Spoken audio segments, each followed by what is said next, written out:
Sir, स्पंदन के हिंदी अंतर्मन में आपका स्वागत है सर। सर, कुछ मेरे सवाल हैं और कुछ कई विश्वविद्यालयों में जो शोधार्थी हैं, कोई लखनऊ विश्वविद्यालय से है, कोई जेएनयू से है, कोई जामिया से है। कल मैं सबसे सवाल मांगा था सर, तो आपसे कुछ सवाल भेजे गए हैं सर, वही मैं सवाल करूंगा आपसे। बिल्कुल। पहला सवाल सर आपका है, आपसे ये सर कि डाकू बनने की चाह रखने वाले कभी कैसे सभा के प्रधानमंत्री बन जाते हैं? हाँ, डाकू मैं बनना तो चाहता था। जी जी सर। असल में मुझे, जैसा मैं बता आया हूँ, घोड़े की सवारी का शौक था। जी जी सर। और कोई बच्चा घोड़ा होता जी जी सर। जो ददरी के मेले से खरीद के जी जी सर। मेरी माँ ने मुझे जन्मदिन के मौके पर उपहार की तरह दिया होता, जी जी। तो मैं उस पर बैठता और उसी पर बैठ के स्कूल जाता, वहाँ से खेल के मैदान जाता जी जी सर। और लौट के घर चला आता। जी जी सर। तो जैसे कुत्ता चाइल्डहुड ड्रीम था, जी जी सर। एक खूब सुंदर सा कुत्ता पालना, जी जी। वैसे ही घोड़ा भी था। जी जी। लेकिन ये भी मैं कह चुका हूँ जी कि बचपन घोड़ा विहीन था। जी। जी घोड़ा क्या, गधा भी नहीं मिला जी। बचपन में। लेकिन घोड़े का स्वप्न था। तो घोड़े का जो तार्किक परिणति है जी। जी घोड़े पर बैठने की, जी। वो डाकू बनने में होती है। जी जी। तो मैं कल्पना करता था कि एक बंदूक होगी जी और भवानी का टीका लगाए हुए मैं जी। जी काले रंग का कुर्ता और सफ़ेद धोती पहन के जी। जी एक सर। दिन डाकू बन ही जाऊंगा। जी जी। लेकिन दरअसल मैं अपनी कल्पना में दिवा स्वप्नों में घोड़े दौड़ा रहा था। जी वैसा कुछ होना नहीं था। जी। जी न मैं डाकू बन पाया, न पुलिस बन पाया, जी। न आईएएस बन पाया। जी। तो जो जो मैंने सोचा वो सब हुआ नहीं, उससे बढ़ और के जो प्रधानमंत्री मैंने बन गए सर। सोचा नहीं था जी जी वो सर। हो गया। जी जी सर। तो जीवन ऐसी ही अप्रत्याशित जी सर। वस्तुओं से जी भरा हुआ है, जी। ऐसी ही रोशनियों से रोशन है। जी जी। ऐसे जुगनू टिमटिमा रहे हैं जिनका स्वप्न मैंने नहीं देखा था। जी जी। और टिमटिमा क्या रहे हैं, बिल्कुल मेरी जेब में उनकी बत्ती जल रही है। जी सर। तो नागरिक प्रचारणी सभा एक खास तरह की सांसत में फंसी हुई थी। जी जी। कोविड के दिनों में जी जी सर। जब करने को मेरे पास कोई काम नहीं था, जी जी। तो मैंने देखा कि हिंदी की बौद्धिकता का, जी उसकी साहित्यिकता का इतना बड़ा केंद्र जी। एक तरह से हाँफ रहा है, जी जी। लगभग मरणासन्न है। ये जी। शब्द कहने में अच्छा नहीं लगता, बिल्कुल लेकिन सर। इस धृष्टता के लिए मुझे माफ़ करें जी दर्शक। जी। तो एक मरणासन्न केंद्र को जी पुनर्जीवन देने की ललक जो है मन में किसी समुद्री लहर की तरह उठती थी, जी। और यथार्थ की पथरीली चट्टानों से टकरा टकरा कर जी हजार टुकड़ों में बिखर जाती थी। जी। जी लेकिन कोविड ने वो अवकाश, वो एकाग्रता दी कि जी। सभा की समस्याओं को, जी सभा के भीतर चल रही मुकदमेबाजियों को जी। मैं समझ सकूं। जी समझने का अवकाश मिला। हम जी। लोगों ने मुकदमे लड़े, जी आंदोलन चलाया। जी। हिंदी साहित्य संसार का, जी हिंदी के लोक वृत्त का पूरा समर्थन जी। एक सर्वानुमति के साथ मुझे मिला हुआ था। जी जी। मैं ही एकमात्र विकल्प था बनारस में। जी जी। ऐसी शक्ति जिसके पास हो, वो तो जी सर। युद्ध हो या प्रेम हो, हर जगह जीत जाता है। सर, इसी से एक सवाल और है सर, हिंदी प्रचारित सभा से। सर, हिंदी प्रचारित सभा उस समय जन्मा जब देश की हुकूमत किसी और के पास थी और अदालतों में लोग उर्दू और फारसी बोलते थे और ताकत अंग्रेजी के पास थी। हिंदी इंतजार कर रही थी नुक्कड़ों में, गलियों में, लेकिन धीरे धीरे भाषा की अंगड़ाई ली और हिंदी प्रचारित सभा ने आधुनिक हिंदी की नींव स्थापित की। लेकिन सर, कालांतर में इस संस्था पर उन शक्तियों का कब्जा हो गया जिनको हिंदी से प्रेम नहीं था और यह मंच उनका राजनीतिक अड्डा हो गया। तमाम मीटिंग और सब कुछ उसमें ठप हो गया था सर, कोई काम नहीं कर रहा था। सर, क्या आप इस हिंदी श्रोताओं को विश्वास दिला पाएंगे कि भविष्य में ऐसे हाथों में सभा नहीं जाएगी जो इस सभा का राजनीतिक दुरुपयोग करें?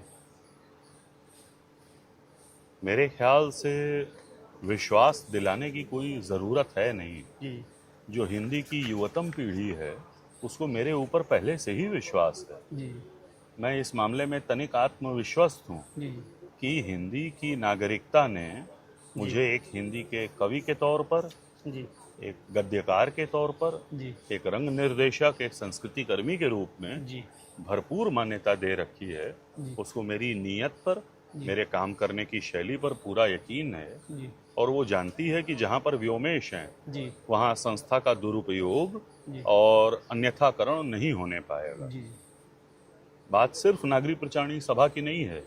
जी मेरा बस चले तो मैं हिंदी की किसी संस्था में ऐसा न होने दूं। जी मेरी शक्ति की अपनी सीमा है। बिल्कुल सर, काम तो आप कर रहे हैं सर, लोग देख रहे हैं, देश देख रहा है सर, नागरिक प्रचारणी सभा जिस तरह आप काम करना शुरू की सर।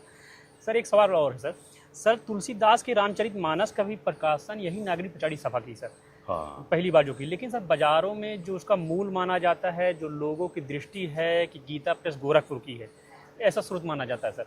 ये क्या इसका नागरिक प्रचारणी सभा इसको अपना वो नहीं कह पाई? क्या ये नागरिक प्रचारणी सभा का विफलता है सर? नहीं, ऐसी बात नहीं है। रामचरितमानस को वो भारतीय सभ्यता का अनमोल खजाना है। रामचरितमानस को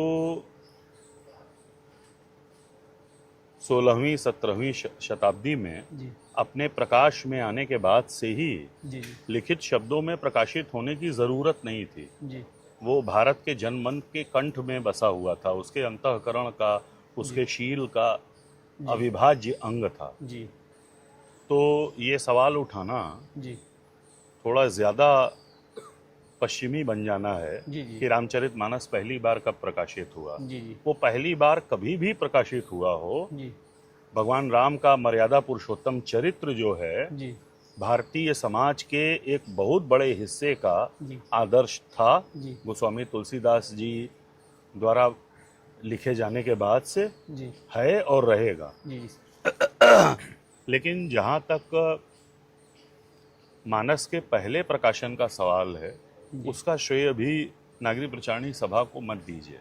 जी जी नागरिक प्रचारणी सभा ने 1903 में जी बाबू श्याम सुंदर दास जी और 4 अन्य मूर्धन्यों के संपादन में जी रामचरितमानस का एक संस्करण प्रकाशित किया। जी उसके पहले बहुत सी पोथियां थी, जी बहुत से प्रकाशक थे। जी बेशक गीता प्रेस बाद में आई। जी 1923 में गीता प्रेस स्थापित हुआ जी और 1923 के बाद उसके प्रकाशनों की श्रृंखला शुरू हुई। जी 1923 वो वर्ष है जी जब आचार्य रामचंद्र शुक्ल ने गोस्वामी तुलसीदास नाम की पुस्तक लिख ली थी जी और नागरिक प्रचारणी सभा ने जी रामचरितमानस के साथ साथ जी मानसेतर एकादश ग्रंथ जो हैं जी सब पाठ संपादित संशोधित करके प्रकाशित कर दिए जी थे। जी याद रखिए 1923 में। जी तो एक तरफ तो सभा इतना काम कर चुकी थी, जी दूसरी ओर गीता प्रेस अभी स्थापित ही हो रही थी। जी लेकिन नागरिक प्रचारणी सभा जी और गीता प्रेस के उद्देश्यों में अंतर था। जी नागरिक प्रचारणी सभा का काम पाठ संपादन, जी प्रामाणिकता का निश्चय, जी कृति का स्वरूप निर्धारण, जी उसे यथासंभव शुद्धि के साथ प्रकाशित करना जी और उस पर आलोचनात्मक मूल्य निर्णय करना जी रहा है। जी जबकि गीता प्रेस का उद्देश्य उत्तर भारत के घर घर में जी श्रीमद् भगवद गीता और रामचरितमानस का प्रचार है। जी तो उद्देश्यों में फर्क होने के कारण जी दोनों के परिणामों में भी फर्क आया जी और गीता प्रेस अपने उद्देश्यों के प्रति लगातार ईमानदार बना रहा। जी नागरिक प्रचारणी सभा की ईमानदारी में विचलन आए। जी अन्यथा नागरिक प्रचारणी सभा द्वारा प्रकाशित रामचरितमानस और तुलसी ग्रंथावली जी और भी ऊंचे पाए पर होते ये दोनों ग्रंथ। जी इन दोनों को हिंदी चित्त से दूर कर दिया सभा के कार्यकर्ताओं ने ही। जी जी तो किसको दोष दिया जाए। जी जी लेकिन हम इन सभी महत्वपूर्ण कृतियों का प्रकाशन करने वाले हैं जी और हमें पूरा यकीन है कि जैसे ही ये पब्लिक स्फेयर में लोक वृत्त में आएंगी अपनी जगह बना लेंगी। जी गीता प्रेस भी होगी जी लेकिन बगल में नागरिक प्रचारणी सभा भी जी होगी। सर आपकी एक कविता है सर कि सांप्रदायिकता माने कमल का फूल। हम्म। सर यह कविता लिखते समय आपके दिमाग में ऐसा विचार नहीं आया कि सर कोई आपका हितैषी मित्र या कुछ उस विचारधारा के लोग आपसे नाराज हो जाएंगे? ये क्योंकि ये तो आप खुल के एकदम बोले हैं सर। हाँ, ये कविता जो है बहुत बुखार में और जोश में लिखी हुई कविता है जी सर। और ऐसी सभी पंक्तियों पर जी बार बार विचार करने की आवश्यकता है। तो मैं सोचता रहता हूँ जी और अपनी ही पंक्तियाँ जी जैसे ब्रह्मा को अपनी बेटी से आसक्ति हो गई थी जब उन्होंने वाक को सरस्वती को जन्म दिया। जी तो शिव ने उनका मस्तक धड़ से अलग कर दिया था। जी जी सर। जी ब्रह्मा को जब आसक्ति हुई जी तो शिव ने उनका मस्तक धड़ से अलग कर दिया था। जी आदि सृष्टा ब्रह्मा माने गए हैं, उनकी सृष्टि है।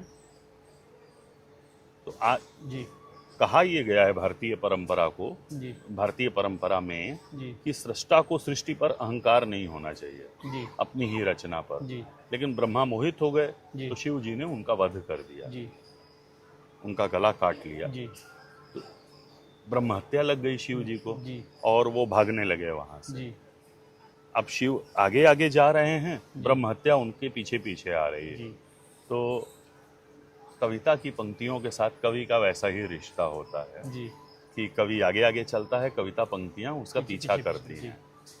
तो ये पंक्ति मेरा पीछा कर रही है, बहुत सी पंक्तियां हैं ऐसी। जी सर। लेकिन मैं आपसे ये कहना चाहूँगा जी कि ये बहुत पहले लिखी हुई कविता पंक्ति है, जी और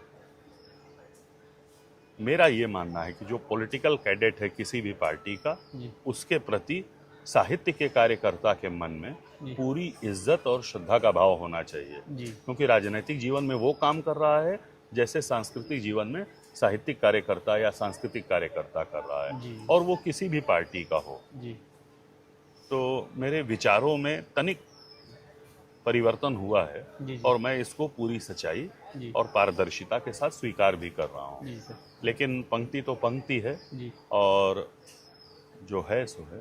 जी सर, एक सर व्यक्तिगत सवाल है सर। जी यह कथन आपका है सर कि पान खाया नहीं जाता, पान जमाया जाता है। हाँ इसमें सर जबकि पान का कोई भी वस्तु सर बनारस का मूल नहीं है। जैसे सर पान का पत्ता मसूदा से मिलता है सर, हाँ सुपारी काम्बुल जो है वो असम से मिलती है, हाँ। तम्बाकू कहीं और से आता है, चूना कहीं और से आता है, कत्था कहीं और से आता है। तो खई के पान बनारस वाला ही क्यों सर, और कहीं का पान क्यों नहीं सर? देखिए, उसके पीछे एक तो बड़ा लौकिक कारण है जी कि बनारस ने एक अर्थ में जो पीली पत्ती खाई जाती है, तंबाकू, जी उसके बहुत एक खुशनुमा, संभ्रांत और टिकाऊ रूप का आविष्कार किया था। तंबाकू के जर्दे वाले स्वरूप के आविष्कार का श्रेय आप चाहें तो बनारस को दे सकते हैं। जी तो पान धीरे धीरे एक नशे की भी चीज़ बन गया, जी मतलब सर। एक आमोद प्रमोद के साथ साथ जी जी सर। उसको खा के आप थोड़ा सा ज़मीन से आधा इंच ऊपर हो जाते हैं। जी तो जर्दे ने बनारस को प्रतिष्ठा दी, जी और कत्थे की क्वालिटी ने, अब सुपारी है जी तो जो पकी हुई सुपारी होती है वो बहुत कड़ी होती है। जी तो बनारस में सुपारी काट करके पानी में भिगाई जाती है, उसको नर्म बना लिया जाता है। जी तो आप कहीं भी सुपारी खाएं और बनारस में सुपारी खाएं जी तो दोनों का फ़र्क आपको पता लग जाएगा। जी जी सर।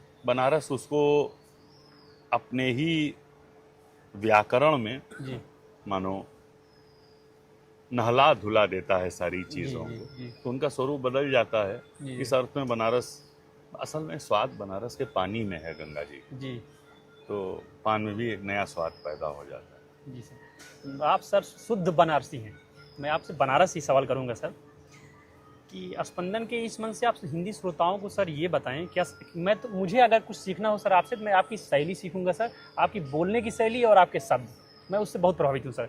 लेकिन जो सर ठाठों में बनारसिया है राजा हमका बनारस घुमा दिया, तो आप बनारसी हैं सर, तो आप बनारस से क्या सीखने के लिए लोगों को, हिंदी श्रोताओं को बताएंगे सर? अगर कोई एक चीज़ जो आपको बनारस से सीखनी हो जी सर।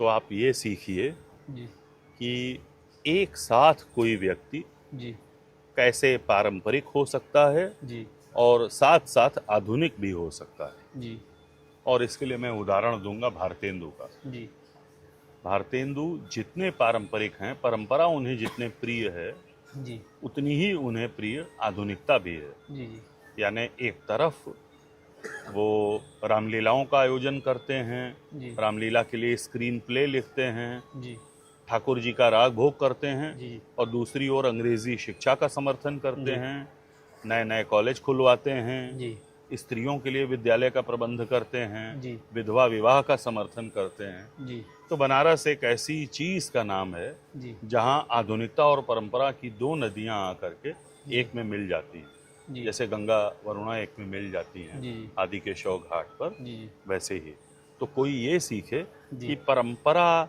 से प्रतिश्रुत होकर भी जी कैसे आधुनिक हुआ जा सकता है, जी तो उसको बनारस आना चाहिए जी और बनारस को आत्मसात करना चाहिए। जी। सर मेरे एक मित्र का सवाल आया हुआ है हाँ सर, हाँ। तो उत्कर्ष नाम है सर उनका, हिंदी से पीएचडी कर रहे हैं यात्रा वृत्तांत पे। तो आपसे पूछे सर कि वो आप सर से पूछिए कि बाजारीकरण के दौर में पान का जगह रजनीगंधा क्यों ले रहा है। हाँ, ये तो हुआ है। जी असल सर। में उत्कर्ष जी, पान खाने में समय लगता है जी जी सर। और उतना समय, उतना धीरज, जी उतनी सुरुचि जी और वैसा अवकाश जी हमारे भीतर रहा नहीं। जी तो हम पान से दूर हुए जी और एक रेडीमेड प्रोडक्ट जो है जी उसके करीब हुए। जी तो पान की जगह इन उद्दीपनों ने ले ली। जी। बहुत बहुत हुआ धन्यवाद यही। सर, शुक्रिया। आपसे बात करके बहुत अच्छा लगा सर। Thank you sir.